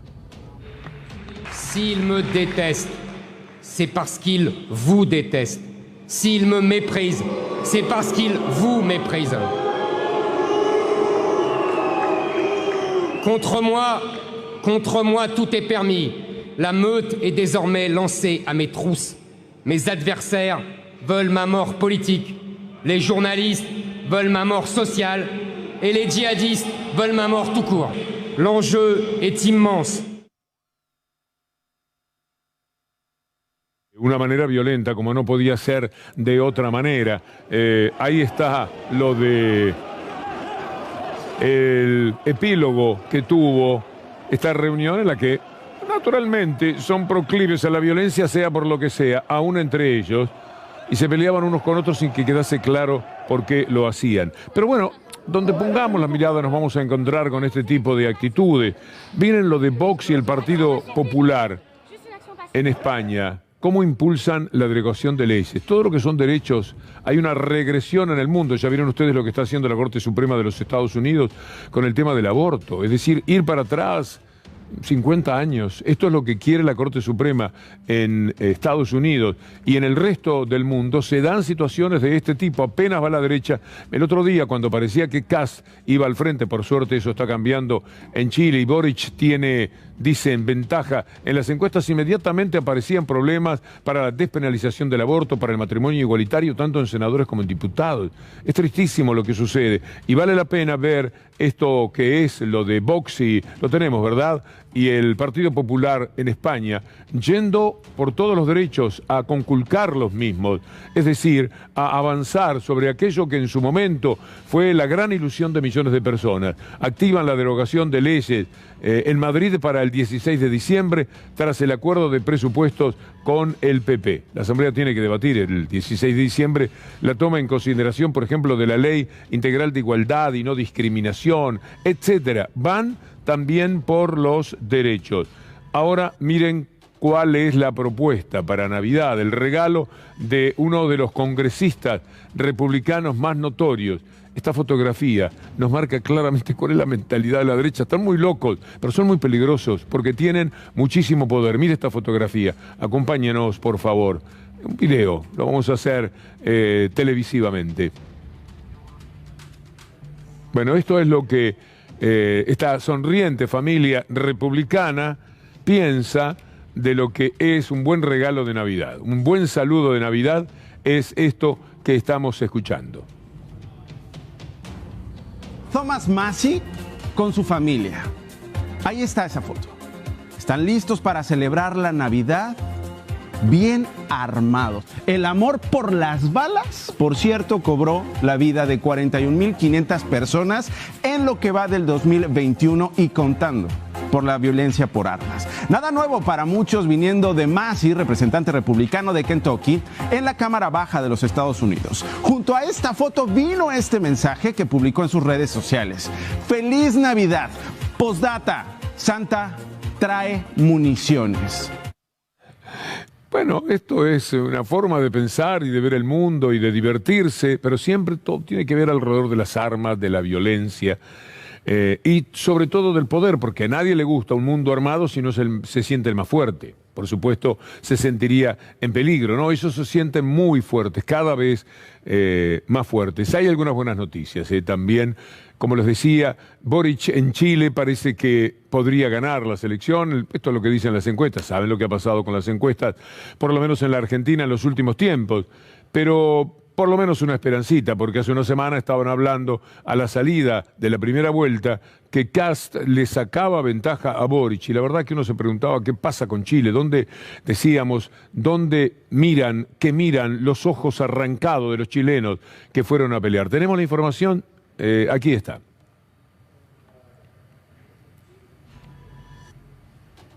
¿Sí? Y si no, ahí está. Encuestas dan ventaja a Gabriel Boric para balotaje en Chile. Mientras tanto, Lula, también es una buena noticia, está prometiendo, no él, sino también los encuestadores, un triunfo.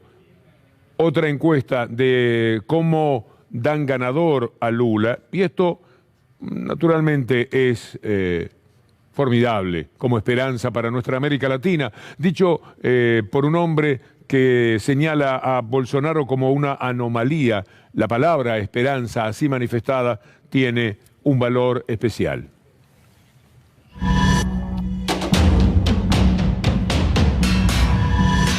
Un mundo muy dañado el que tenemos, muy, pero muy dañado. Pasa de todo, por ejemplo en el tema migrantes, que sería el gran asunto del mundo si no fuera por el COVID, pero que sigue, por supuesto, dando material todos los días en cualquier parte del mundo. Usted pone el dedo en el globo donde quiera y allí tenemos migrantes que sufren, migrantes que son rechazados, personas que quieren irse de determinados países a otros soñando con que por lo menos van a poder comer y van a tener otra calidad de vida. No es así en la mayoría de los casos, en la inmensa mayoría, pero por lo menos acuden a esa esperanza. Y esto pasa en todo el planeta, pero en algunos lugares se concentra todavía un poco más. Mire usted lo que sucede en Canarias. ¿Se acuerda que de Canarias hablamos muchísimo por el volcán que estaba en erupción? Se apagó ese volcán y ahora tenemos en erupción todo lo que significa el dolor. Aumentan las muertes de migrantes que desde África intentan llegar a las islas españolas en Canarias. Usted sabe que si mira el mapa se va a encontrar con que Canarias está mucho más cerca de África que de España y por eso tratan de cruzar de cualquier manera y mueren en el intento cientos de estas personas. Y podemos trasladarnos a Grecia, la isla de Lesbos, donde hay un lugar que se llama Moria. Yo he visto una película que se llama Atrapados en Moria. Se trata de quienes son migrantes que quedan allí esperando alguna solución de la ONU, algo humanitario que pueda ocurrir para mejorar sus vidas. Esa película, que es ejemplar, búsquela con ese título, Atrapados en Moria, ahora tiene un Moria 2. De todo esto estuvo hablando el Santo Padre, Francisco. Mediterraneo, che per millenni ha unito popoli diversi e terre distanti, sta diventando un freddo cimitero senza lapidi. Noi guardiamo cosa succede e il peggio è che ci stiamo abituando a questo. Oggi sì, è affondato un barcone lì e tanti dispersi. Ma guarda che questo abituarsi è una malattia grave. Es una enfermedad muy grave. Acostumbrarnos a esto, sí, vamos naturalizando tantas cosas. Es una santa palabra al respecto. La idea de estar un poco más cerca de quienes sufren, por lo menos en la información y en el interés. Yo no puedo concebir que alguien, frente a lo que ocurre con la migración en todo el mundo, no tenga una mirada por lo menos atenta. Pero el mundo está muy dañado, le decíamos. Mire lo que sucede con médicos en los Estados Unidos que no se quieren vacunar. No hay manera de... Primero veamos lo de Bruselas, si quieren, mis compañeros de producción. Ahí en Bruselas tenemos una manifestación de antivacunas. Siguen con esta historia los antivacunas que están enlenteciendo. Son 10.000 personas. Son muchos, son pocos, no importa. 10.000 personas que pueden estar representando a muchos que no pudieron ir. Quiere decir que la imbecilidad acude a muchísima gente. Es tristísimo el panorama, porque todo esto ahora está jugando cada vez más a favor del COVID en su reaparición. Y aquí están los médicos norteamericanos que no se quieren vacunar de ninguna manera. Mire esta noticia. A ver si usted puede concebir que sean los médicos la amenaza que incuban los hospitales de Estados Unidos. El 30% de los sanitarios se niega a vacunarse. Y como sucede con lo que ya hemos compartido con ustedes en el pueblo en general de los Estados Unidos, ese 30% tiene que ver con posicionamientos siempre políticos. Se trata, está probado, de la actitud republicana, de los republicanos de los Estados Unidos. Y Anthony Fauci por lo menos trae un poco más de tranquilidad cuando sobre el Omicron dice lo que vamos a escuchar ahora. Dr. Anthony Fauci told CNN State of the Union Sunday, it's still too early to determine the severity of the new variant. It does not look like there's a great degree of severity to it, but we really got to be careful before we make any determinations that it is less severe. En Italia están tomando medidas contra aquellos que se oponen al pase sanitario. Eso que le recordamos, como decíamos hace un ratito nada más, es algo que va a ocurrir en la provincia de Buenos Aires, lo anunció Axel Kicillof en esta jornada y será a partir del 21 de diciembre. Un pase sanitario en el que tienen que constar las 2 vacunas, si no, no se va a poder entrar prácticamente a ningún lado. Y esto es algo que se hace por quienes mejor han vacunado y más se han preocupado más coherentemente de este tema. Es una necesidad. Tenemos que luchar contra aquellas personas que porque a ellos se les antoja, dicen en nombre de mi libertad, yo no me voy a vacunar. ¿Qué hacemos entonces con el cinturón de seguridad? Yo tendría el derecho y la libertad de ir sin cinturón de seguridad, además de poder transitar en las avenidas a 80. ¿Por qué no me dejan? ¿Por qué no permiten que yo haga jugar mi libertad en el sentido de manejar a la velocidad que a mí se me antoje y ponerme o no el cinturón de seguridad? O ir manejando o no teniendo el aparatito en el oído, el teléfono. Es una actitud muy, pero muy insolidaria por otra parte la que se tiene. Veamos lo de Italia en este video. Ha introducido el Super Pase Verde, certificado sanitario únicamente para las personas que se han vacunado completamente contra la COVID o que han superado la enfermedad. Estas restricciones más estrictas para las personas no vacunadas las excluyen de restaurantes, teatros y museos. El pase verde básico ahora también se exigirá para el transporte local, es decir, autobús, metro y trenes regionales.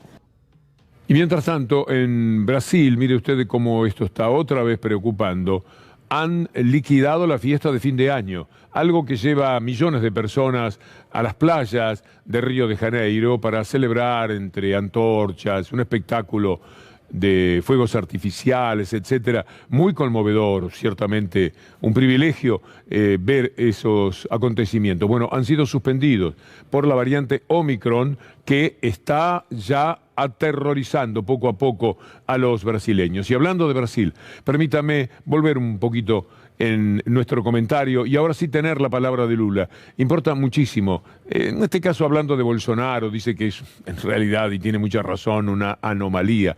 Pero Lula nos importa por 2 motivos, porque puede ser otra vez el presidente de Brasil y esto marca un cambio de escenario muy importante para toda América Latina y porque además va a estar en la fiesta de la democracia el próximo viernes 10 en Buenos Aires junto a Cristina Fernández de Kirchner y el presidente Alberto Fernández. Escuchemos a Lula.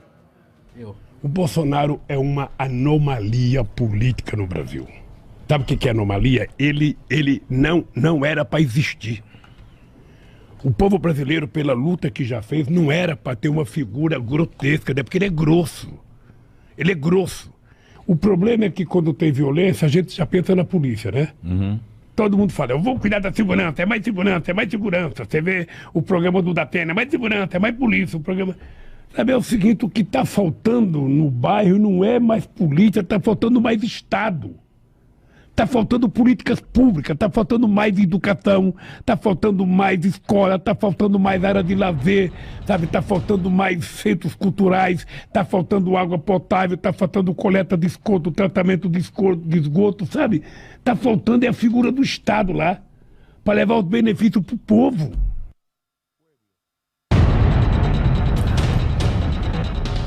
Y mientras tanto, por acá lo que tenemos es macrismo explícito, alguien que no diría la palabra pueblo con la energía y el amor que la pronuncia, por ejemplo, Lula. Están pasando cosas curiosas en la derecha mediática de la República Argentina. Por un lado, ayer hablaron de Mesikovsky, el hombre que integraba la banda de Abad en la AFIP, en los ataques, por ejemplo, contra Indalo, uno de los bochornos que se han vivido en materia de lawfare en la República Argentina. Y de inmediato La Nación, a través de uno de sus periodistas, el Conado Amón, que bastante vergüenza ha pasado cuando tuvo que ir a declarar, salió en defensa de Mesikovsky. Pobre Mesikovsky, lo habían trasladado a un lugar que no hace a su trayectoria.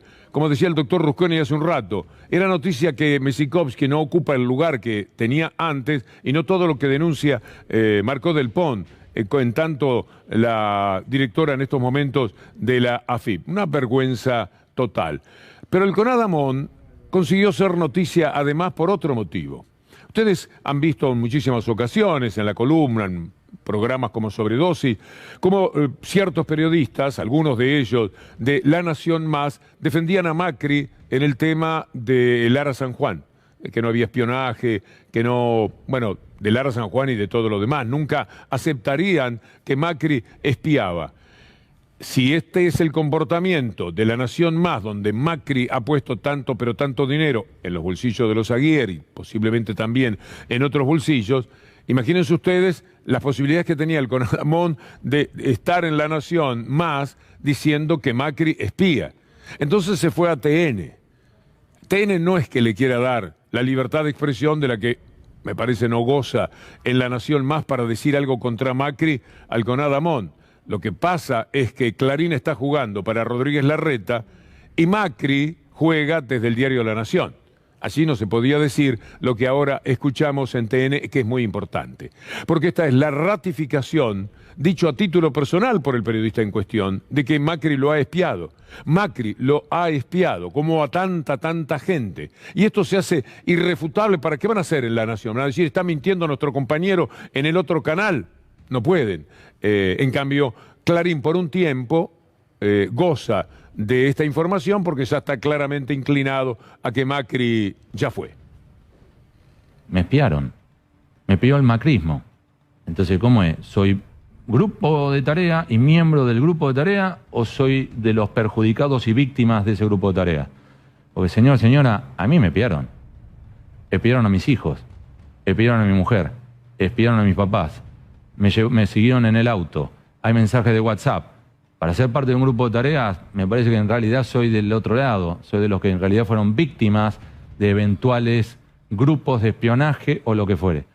Lo que quería el periodista indudablemente es limpiar su ficha macrista, que empieza cuando, en conocimiento, como se estaba de los Panama Papers, demoran la información de ese famoso consorcio hasta que pasaran las elecciones de la Argentina, cosa de que Macri no tuviera el perjuicio. Usted se acuerda lo que eran los Panama Papers. Después, como estaban metidos, Nación, Clarín, etcétera, trataron de bajarle el precio a lo que aquello significaba. Es decir, está tratando de decir, no, yo macrista no, si me espiaban. Eso demuestra que yo no soy macrista, pero era parte del grupo de tareas porque de todas las maneras posibles. Es evidente que lo que él llamaba investigación de varios años era una carpeta que le había dado el personaje Mesikovsky y que tenía la información que le permitía poner un título en tapa y toda la maldad que La Nación pudo llevar a cabo. ¿Qué investigación? ¿Quién es Sherlock Holmes? No existe. Cuando usted escucha la palabra investigación, siempre tenga un poco de cuidado. Investigar es recibir una carpeta que a todos los periodistas nos ofrecen permanentemente. No deben ser menos de 40 las que han venido en mi vida. La semana pasada llegó alguien con una carpeta de Telecom. Le digo, mire señor, tiene que ir a la justicia. Yo no soy un investigador de ese tipo. Cuando esto tome estado público, yo lo comentaré a favor, en contra. Veré qué es lo que hago. Veré si me interesa siquiera como tema. Pero mientras tanto yo no me voy a poner a investigar, a seguir los pasos de una denuncia para que, amparado en esa denuncia, después venga alguien para desmentirlo y otra vez la denuncia. No sirve. Y las famosas investigaciones estas, bastardas investigaciones que han realizado, jamás tienen el aval de lo que esa palabra significa. Entonces lo que tenían era una carpeta de Mesikovsky y ahora el pobre Mesikovsky lo pusieron en el sótano y entonces dicen, qué barbaridad, están sacando a Mesikovsky de ese lugar. Mire lo que dice sobre el grupo de tareas el diario Ámbito Financiero, basándose también en tuit emitidos por Cristóbal López, que ha sido víctima con cárcel de todo este aparato monstruoso creado desde la AFIP. Denuncia que existió un grupo de tarea en AFIP y que el CONADA MON fue parte de persecución a este medio de prensa. El empresario y accionista hizo estas manifestaciones a través de tuit. ¿Tenemos algo más de esta información? Bueno, está con el título, ya alcanza. Vale la pena escuchar esto del CONADA MON ahora. Yo estaba investigando y sacando a la luz operatorias de Gianfranco Macri, Mariano Macri y Ángelo Calcaterra. Los dos hermanos y el primo, que a su vez es muy cercano al entonces presidente Mauricio Macri. ¿Qué estaban haciendo? Tratando de determinar quiénes eran mis fuentes. Estaban tratando de cazar mis fuentes. De hecho, en lo que sale en el Poder Judicial, en lo que me mostraron a mí cuando fui a tribunales, salía que habían ido hasta mi casa, me estaban siguiendo, me siguieron por la autopista La Plata-Buenos Aires, me siguen hasta Comodoro Pi, me siguen hasta el 4º piso, y ahí empieza el intercambio de mensajes de WhatsApp sobre qué funcionarios judiciales estaban en el 4º piso de los tribunales federales de Comodoro Pi. Imagínense lo que eran los familiares de Lara San Juan, o todas las personas que siempre le interesaron a Macri perseguir y hostigar. Finalmente terminan siendo útiles para que, en la parte que puede ser creíble, entendamos a qué se juega en la Argentina, a qué ha jugado Macri siempre. Qué gracioso que sea TN el que se lo hace decir a un periodista del diario La Nación. No deja de ser divertido lo que está pasando ahí en ese mundo de la derecha mediática, porque se tiran a matar, se tiran absolutamente con todo lo que tienen. Para colmo, en ese mundo de la derecha informática, TN está recibiendo algunos palazos bastante severos y entonces están más que enojados y más que molestos porque en ese sector de la opinión pública tenían en algún momento un cierto liderazgo. Bueno, aquí están los tuits de Cristóbal López sobre lo que es el grupo de tareas.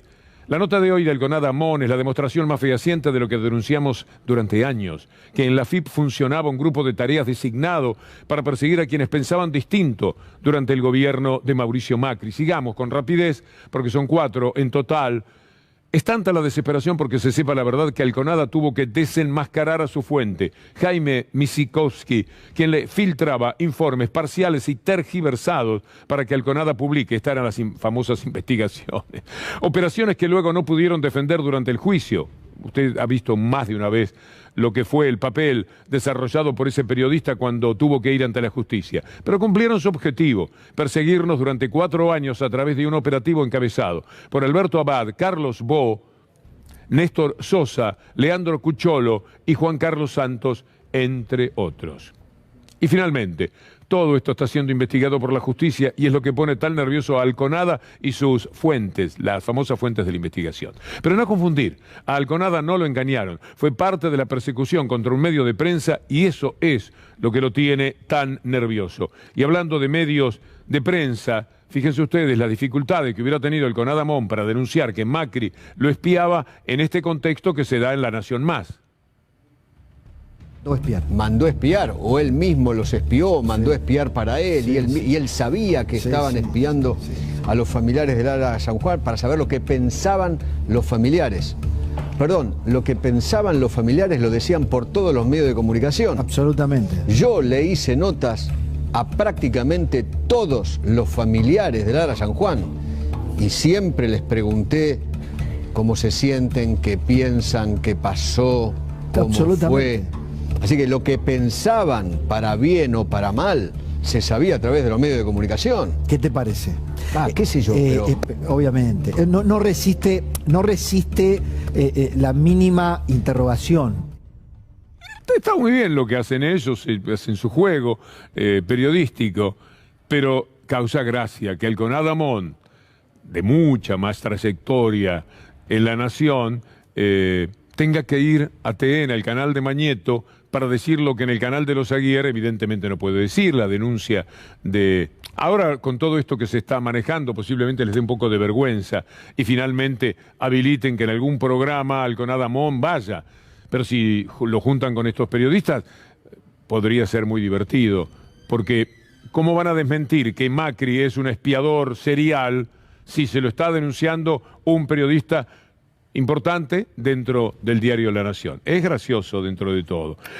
Larreta es más patético. Larreta, que perseguido que fue, terminó con una etapa muy importante de su vida personal, por el espionaje que sufrió. Pero miren lo que dice Larreta.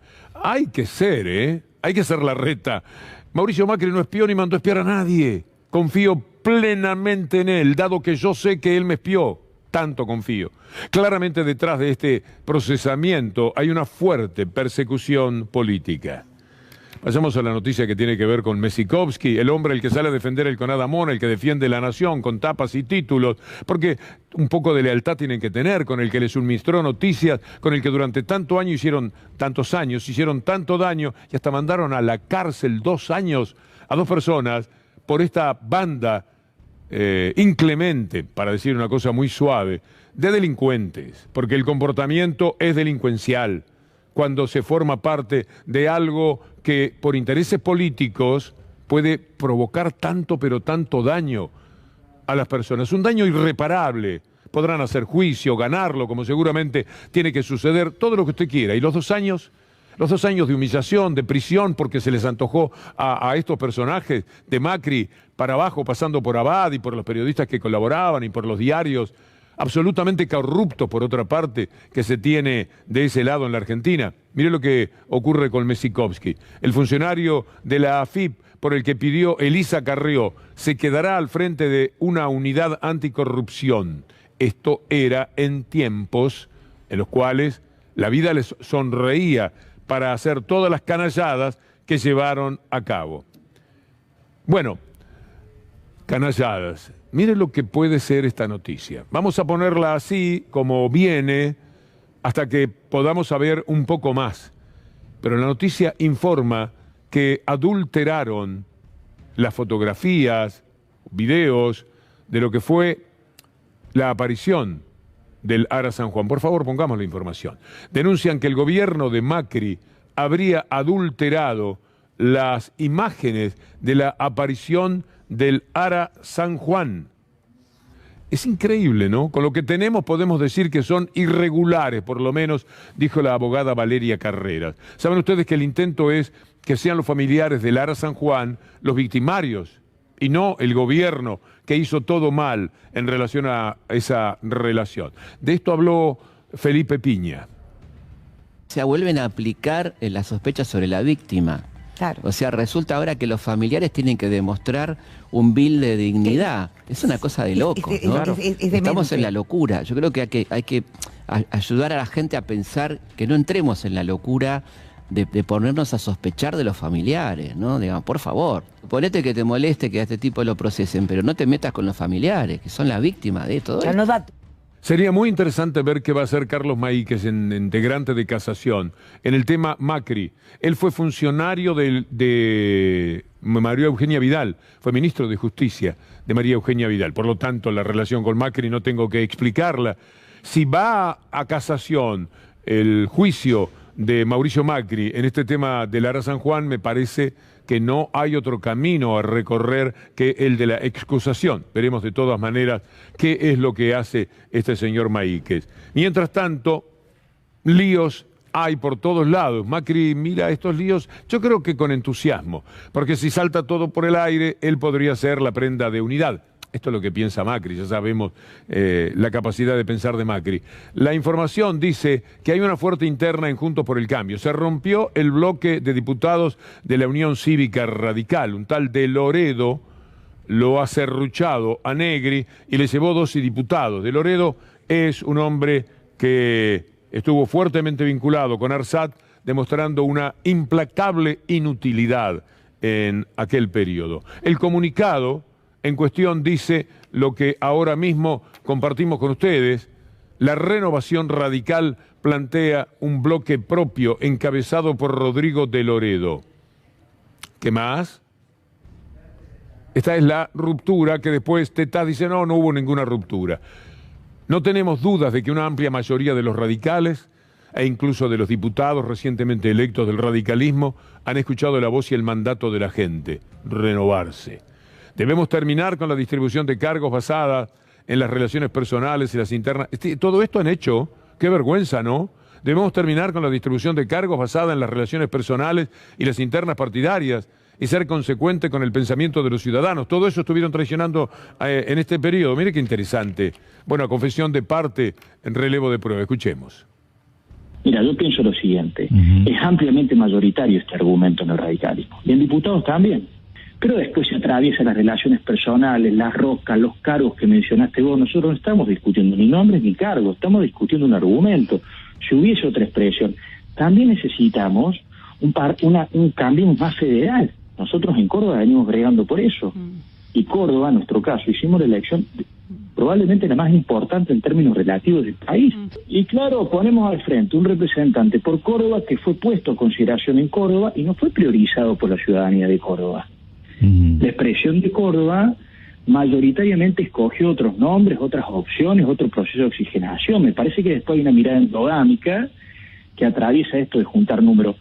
Pero te digo honestamente, se arma otro bloque radical por un conjunto de radicales renovadores que somos de distintas provincias. Son 12 diputados ahora que integran la provincia de La Pampa, provincia de Neuquén, de San Luis, de Santa Fe, de la provincia de Buenos Aires, 3 de la ciudad de Buenos Aires y 2 de la provincia de Córdoba. Me parece que es una sana discusión. Cambiemos tiene un desafío grande, tiene que cobijar diversidad también. Dos cosas quiero decir de este señor. Primero, que tiene razón. Negri no tendría que haber llegado a una instancia de este tipo, le tendría que haber dado vergüenza que con todo el periodismo que lo respalda, porque él es un entregado a ese periodismo, con todos los disparates que ha dicho, que le dieron prensa permanentemente, va a una elección y siempre pierde en Córdoba. Entonces tendría que decir, muchachos, ustedes, yo me relego, sigo como diputado, sigo viviendo de esa condición, lo necesito, algo por el estilo, explica, pero tiene que ceder. Indudablemente, si no, ¿cuándo? Pero de Loredo quiero recordar esto sobre la investigación por su gestión al frente del ARSAT. Hay balances nunca tratados en asamblea y se tercerizaron servicios a compañías alegando urgencias sin sustento. Por supuesto, como el ARSAT estaba muy en las manos de Clarín finalmente, imaginen ustedes lo que estas denuncias han prosperado. Pero fue un inútil que hizo muchísimo daño en ARSAT. Lo cortés no quita lo valiente. En el tema Negri tiene toda la razón, porque Negri es hora por hora más impresentable, no cada día o cada año. Pero estos antecedentes tampoco nos marcan que va a ser mucha la mejora. Como en materia de declaraciones en la ciudad de Buenos Aires. La van a escuchar a Soledad Acuña hablando sobre lo que las clases virtuales, que eran inevitables, como en todo el mundo ocurrió, le hicieron a la educación en Buenos Aires. Trata de volver sobre aquel tema y procurar tener razón. Y enseguida, a través de Rodríguez Larreta, le vamos a responder si verdaderamente lo que les importa es la educación. Quiero jurisdicción o persona que crea que ya está porque se abrieron las aulas, está profundamente equivocada. Todos los que trabajamos en educación sabemos el enorme daño que significó este año y medio, aún la ciudad de Buenos Aires, que tuvo clase todos los días para todos los chicos. Entonces me parece que tenemos que lograr sacar la educación de la grieta. Me parece que también es el momento para volver a hablar en serio de la relación entre la escuela y el mundo del trabajo. Matan por la educación, pero Rodríguez Larreta decidió ajustar las escuelas de formación laboral para jóvenes con discapacidad. ¿Cuánto le puede costar eso a Rodríguez Larreta? La ciudad de Buenos Aires tiene 13 de estas escuelas que el colectivo de familiares de jóvenes con discapacidad califican como excelentes. Sostienen que los alumnos podían ir de los 15 a los 30 años y que ahora el gobierno porteño comunicó que solo podrán hacerlo hasta los 22.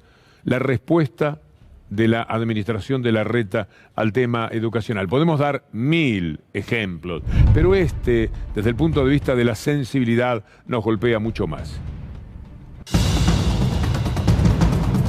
Porque es una cuestión de modelos. Lo que tenemos en la Argentina, en el mundo, es un debate sobre qué hacer.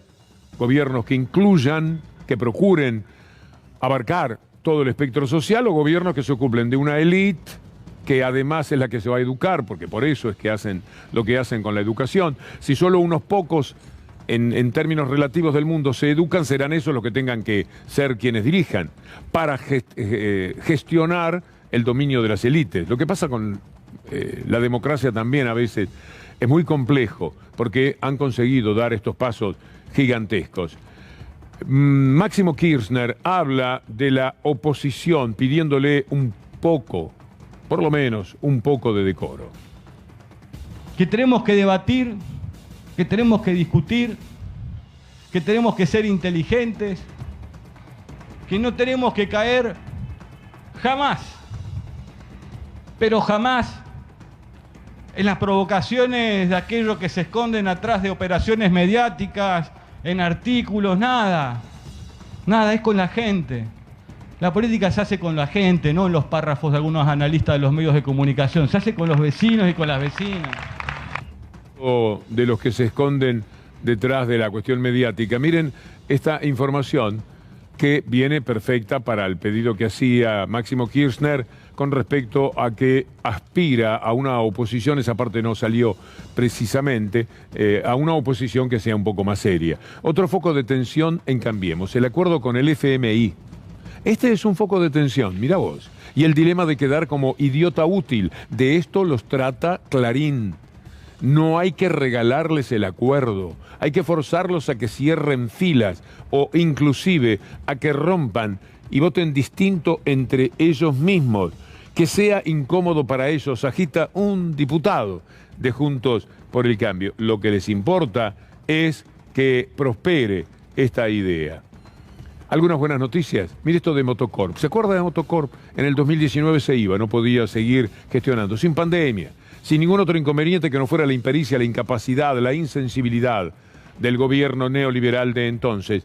Se fue del país en 2019, ahora vuelve a fabricar motos y va a invertir 13 millones de dólares. No es poca cosa. Aquí lo tenemos, mientras tanto, a Diego Prado, de Toyota, diciendo algo parecido. Nuestra capacidad instalada y de producción viene siendo de 140.000 unidades. Este año estamos esperando batir el récord llegando a 146.000 unidades, que a partir del arrancamos la producción con un ritmo de un volumen de producción de 167.000 unidades al año, lo que representa aproximadamente un crecimiento de un 20% de nuestro volumen de producción. Vamos a hablar de 18 rubros de los más importantes de la economía del país, 18 de 19 que se están recuperando, lo contaba de Mendiguren ayer. Ya no nos dan los tiempos porque está preparándose Gustavo Silvestre con su minuto 1. ¿Le gustó el de la cocina del gato del otro día? Muchas gracias. Me hizo pasar un muy buen rato Gustavo Silvestre y también muchas satisfacciones de amigos que se acercaron diciendo que les había gustado la charla. Muchas gracias, siempre los mismos siempre vienen bien, por supuesto. Hay tanto palo por ahí suelto, ¿no? Quiero, a propósito de bien, le podría poner a Lamens, que a lo mejor consigue que el previaje tan exitoso se convierta en ley. Le podría poner el éxito que ha significado el tema de los egresados, 50 y pico de mil inscriptos en la provincia de Buenos Aires. Pero voy a cerrar, para que ustedes queden tranquilos, que las cosas van mejorando, con algo que inexorablemente tuvo que decir ¿quién? El diablo. Mire lo que dice Clarín. Actividad económica. Se recupera la economía argentina, ya es top 3 a nivel regional. Dicho lo cual, nosotros le agradecemos como siempre a Anabela Sánchez, a Julián Capazo, a Federico Ferro, a todos los que están allí en el control y mucho bien nos hacen para llevar adelante nuestra columna. Los invitamos a Minuto 1 y por supuesto a reencontrarnos mañana, si Dios quiere, a las 6 de la tarde. Hasta entonces.